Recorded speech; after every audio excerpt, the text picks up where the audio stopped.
Bonjour à tous, bienvenue dans ma nouvelle vidéo. Alors aujourd'hui, je vais vous faire une vidéo à cause de ce que j'ai vu hier.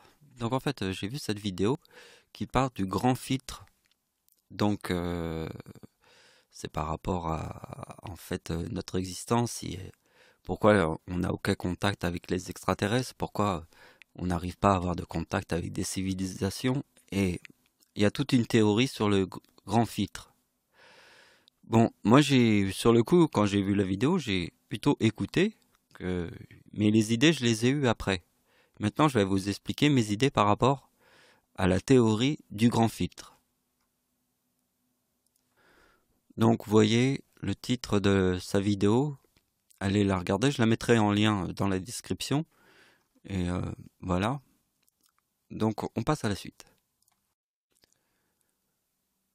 Donc, en fait, il va pas y avoir de calcul, de chiffres, des trucs que je vous montre comme d'habitude. On va simplement prendre une image en 3D que j'ai réalisée, puis je vais vous expliquer mes idées par rapport au grand filtre. Alors, comme image, j'ai envie de commencer par celle-là. On va peut-être pas faire l'espace publicitaire, c'était un truc comme ça. On va plutôt prendre le coucher de soleil, là. C'est pas mal. Donc voilà, on y est. Donc il faut commencer la théorie à la base, à la racine, au tout début, au commencement de toute chose. Le commencement de toute chose, c'est ce que j'ai répété dans beaucoup de mes vidéos, le hasard n'existe pas. Alors, pour vous expliquer ça, donc je vais vous expliquer deux choses que j'ai souvent répétées dans mes histoires.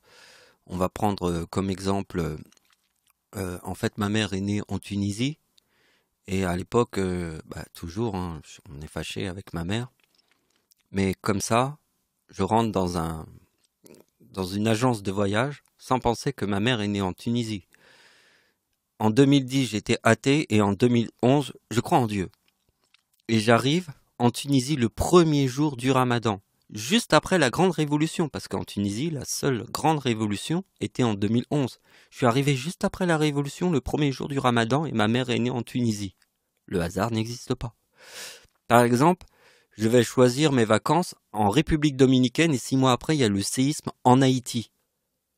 Haïti, c'est la même île que la République dominicaine. Donc, en fait, je suis dans une agence de voyage, je prends un magazine et je ne sais pas du tout où je vais. Je tourne les pages, et je regarde la République dominicaine et je dis, je vais aller là-bas. Et bing, il y a le séisme 6 mois après. Alors, si vous regardez ma date de naissance avec les chiffres, vous devez connaître si vous avez écouté mes histoires. Parce que ça, j'en ai souvent parlé. Le séisme en Haïti, j'en parle tout le temps. Donc, ça, ce sont ces deux exemples qui vont vous faire comprendre l'exemple des grands filtres. Donc on s'approche tout doucement de la discussion des grands filtres.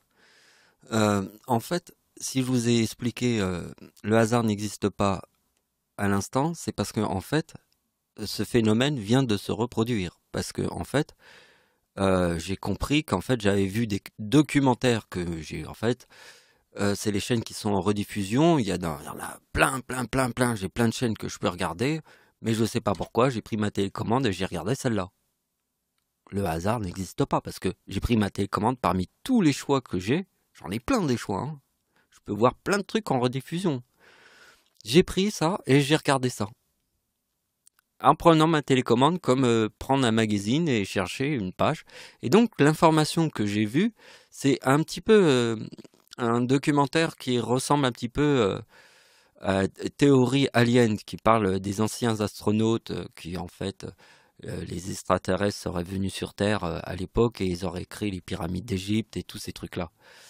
Mais c'est pas le même truc qu'on voit d'habitude, mais c'est un autre que j'ai vu et qui expliquait des trucs qui avaient vraiment un sens avec ce que je vais vous expliquer maintenant.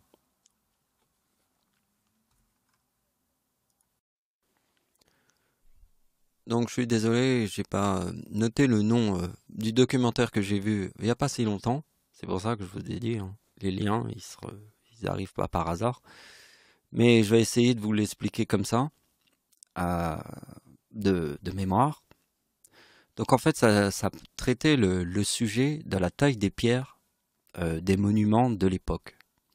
Et ce que, en fait, ils pensent qu'il y avait des civilisations qui étaient comme la nôtre, aussi évoluées, techniquement.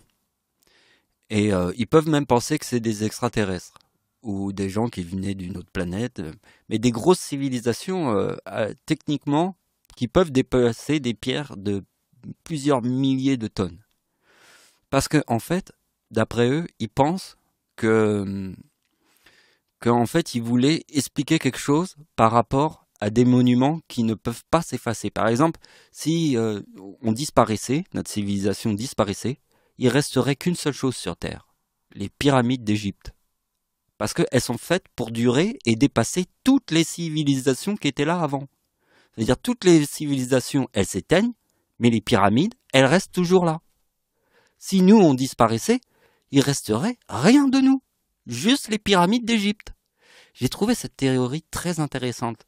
Parce que, en fait, les anciens qui ont créé les pyramides, qui ont déplacé des blocs gigantesques, ils ont eu l'idée que ça dure très très très longtemps dans le temps, que toutes les civilisations disparaissent, sauf les pyramides d'Égypte. Donc à partir de là, on pourrait imaginer que ces gens qui ont créé les pyramides d'Égypte et les monuments qui ne peuvent pas s'effacer dans le temps, ils se sont inspirés des criquets. Bah ouais, parce que les criquets, c'est comme les civilisations qui disparaissent. Mais elles reviennent tout le temps. Vous voyez? Et s'ils se sont inspirés des criquets, c'est sûr qu'ils se sont dit, les civilisations, elles disparaissent. Donc il va falloir créer un truc qu'on ne peut pas effacer.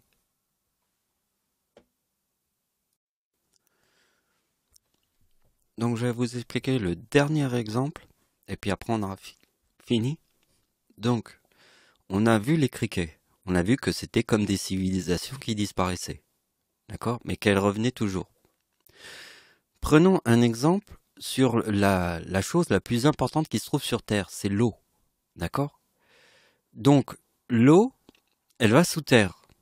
Mais normalement, il devrait toujours y avoir de l'eau sous terre. Mais l'eau qui est sous terre, elle est de moins en moins sous terre. Vous comprenez? Ça veut dire qu'en fait, on va toujours vers le bas, jamais vers le haut. Ça, vous voyez, comme une aspiration, comme un trou noir aspire un soleil.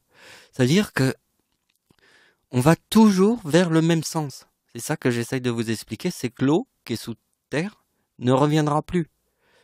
Pour qu'il revienne, il faut peut-être qu'une civilisation disparaisse. Comme les criquets ont disparu, mais qui reviennent après.